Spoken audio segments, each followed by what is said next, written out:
Buda e autor de mais de 40 livros. É uma das provas que, se Deus existe, não é justo, afinal, distribuir essas coisas de forma desigual. E ele usa a ideia de que o nosso mundo, o mundo atual, é um mundo líquido, é um mundo onde as fronteiras são imprecisas, as formas são indefinidas, e a forma da água é a forma sem forma. Esta é a característica atual contemporânea. Em primeiro lugar, pela globalização, que é difícil explicar a meus alunos, por exemplo, de 18 anos, que quando eu nasci não tinha mamão papaya. Pelo menos em São Leopoldo não tinha mamão papaya. Não havia canicama, não se servia fondue. Tudo isso veio depois. Tudo isso veio depois. As refeições eram muito mais limitadas, mesmo para famílias de classe média e alta. Havia pouca variedade. Havia pouca mudança a este respeito. E todos os anos, ano após ano, nós íamos para Tramandaí. E éramos felizes, por algum motivo. Éramos felizes, né? Nos anos assim, mais ousados, íamos ao inverno, éramos felizes, né? E achávamos de Mariluz para lá um universo estranho, distante, e assim por diante. As pessoas experimentavam menos, mesmo aquelas que tivessem dinheiro. O mundo era menos globalizado. Ir à Europa era um acontecimento. Viajar para a Ásia, eu nunca esqueço que a primeira vez que eu fui à China, eu fui entrevistado na volta. Fizeram entrevista comigo na volta da China. Hoje é um mundo globalizado no sentido que nós temos contato com muitas experiências, nós temos contato com muitas informações, nossa língua foi penetrada pelo inglês em vários sentidos, nós confiamos em programas que falam outras línguas ou falam a nossa com algum sotaque, como o Waze, que é a nova forma que Deus assumiu na Terra. O Waze sabe tudo, ele nos leva a qualquer lugar, é uma esperança de futuro.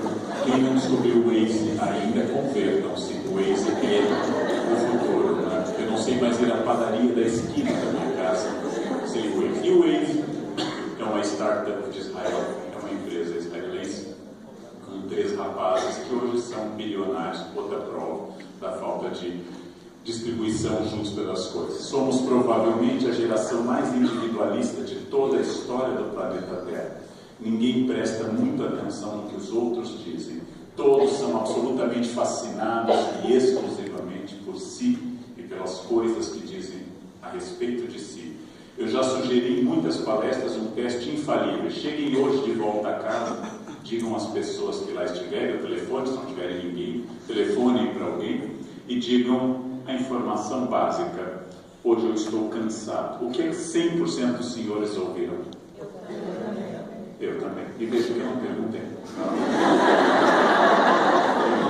Eu estava cansado. Desiludido com essa falta de interesse. Eu vou acrescentar que, como eu dei palestra na Bahia, em São Paulo, hoje de manhã e à tarde em Porto Alegre, eu vou dizer, eu, Leandro, acordei às 5h30 e alguém me disse, eu acordei às 4. Eu tenho uma dor de cabeça, eu tenho um tumor. É uma coisa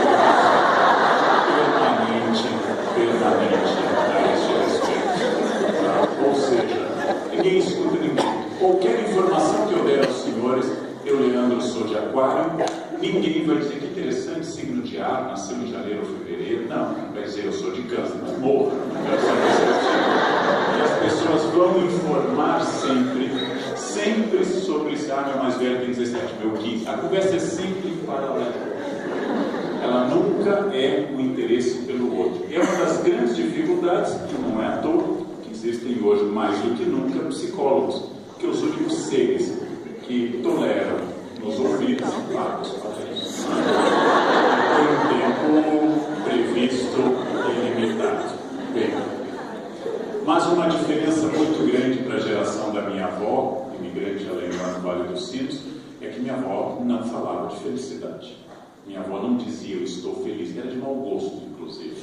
Quando tudo estava bem, lembro que minha avó usava o gerúndio. Como é que você vai, avó? Indo. A gente vai levando como Deus quer. Minha avó não publicaria esses rostos felizes. Suas fotos são sempre carrancudas. Porque ser feliz não era de muito bom gosto. Era coisa de gente mais reles, mais vulgar. Gente séria era séria. E não se sorria muito, não? Ou seja, a felicidade não é o paradigma obrigatório que o Face torna hoje todo mundo. Eu saí do Face, onde eu estive por 3 meses, por esse motivo. Fui pressionado socialmente há alguns anos a ter um perfil. Hoje tem os perfis feitos e públicos meus, mas eu não tenho. E as pessoas me informavam. Acordei. Passavam a me mandar desenhos animados, bom dia. Ou fotografavam comida. Fato notável, veja que não estamos na Etiópia. Almoçar não é um fato que deva ser registrado socialmente. Almocei, que bom, milhões no mundo não almoçaram, mas eu não preciso informar isso. E eu saí do Face. Eu vou voltar a este tema posteriormente. Vamos animar nosso fim de tarde. À esquerda, os senhores veem trajes de banho da década de 20. À direita, veem trajes mais contemporâneos. Os da década de 20 provocavam em padres, pastores e rabinos a reação. As mulheres perderam o respeito, estão mostrando metade da perna, aonde é que nós vamos parar, a família vai ser destruída. Assim, bom, foi, mas não foi por causa do maiô, né? A família vai ser destruída, etc. Onde é que vai parar? A da direita, como eu aprendi numa palestra em Itabuna, na Bahia, junto ao Distrito do Cacau, chama-se esse modelo cordão cheiroso. Achei bonitinho.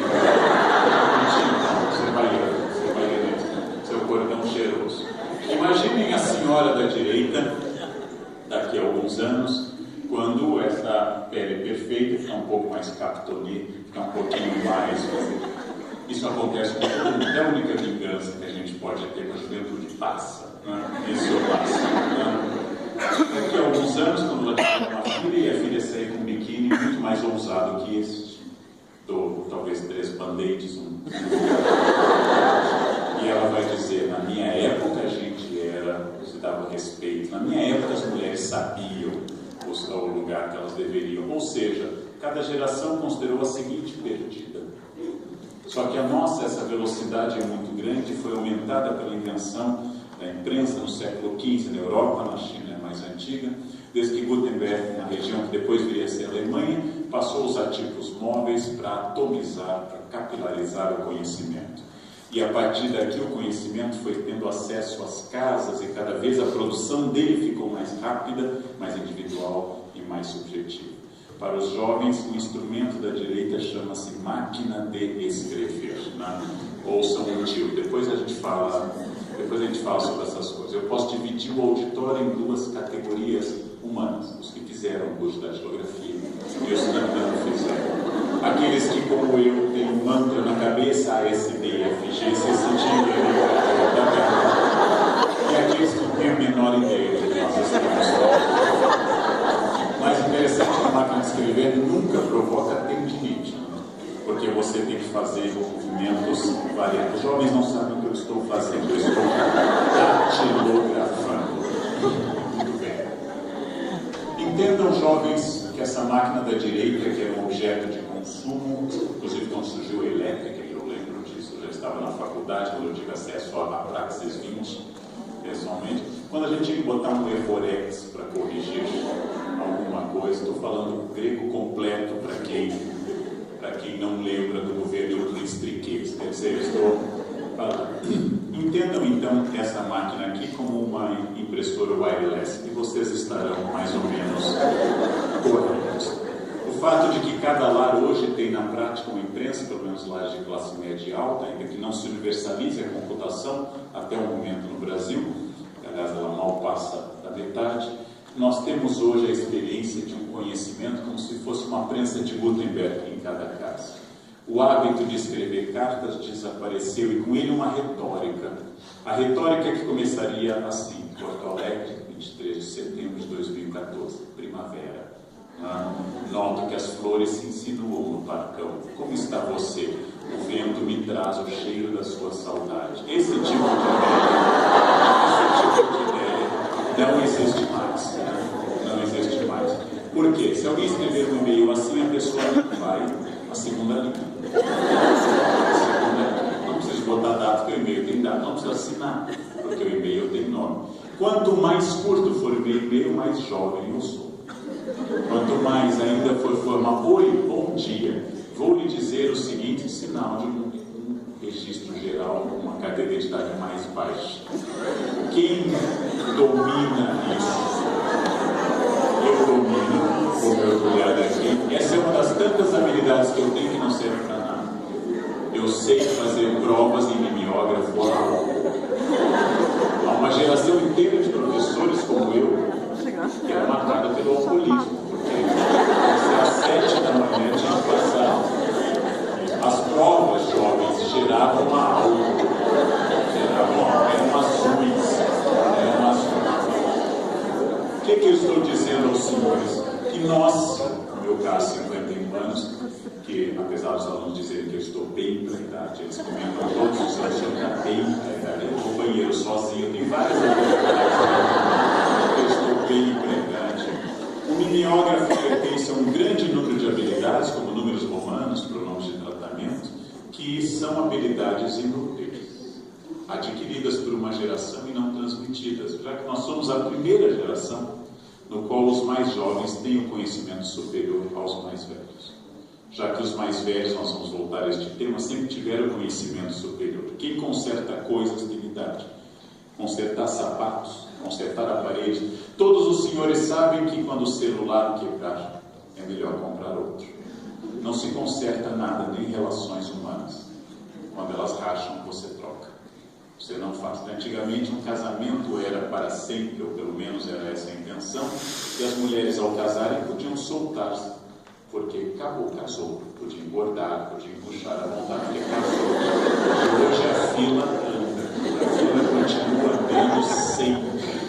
Vejam, Graciela Massafera, Grace, com aquele corpo, aquele rosto, foi abandonada e traída. Imaginem vocês.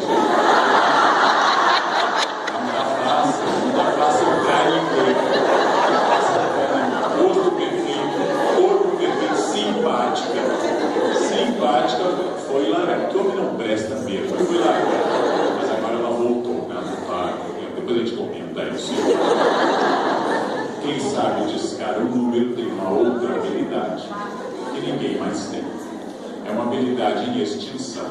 É a habilidade de fazer o dial chegar até um ponto, soltá-lo e fazer de novo um lápis quando você fazia uma coisa dessa.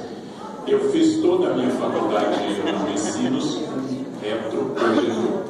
Este aparelho, jovens, colocava-se uma transparência nele e projetava na parede. E era muito moderno. Era de professores muito avançados pedagogicamente que usavam isso. Agora, eles começam a se entregar. Famílias de Beit em Barça, famílias de muito Beit na Britânica.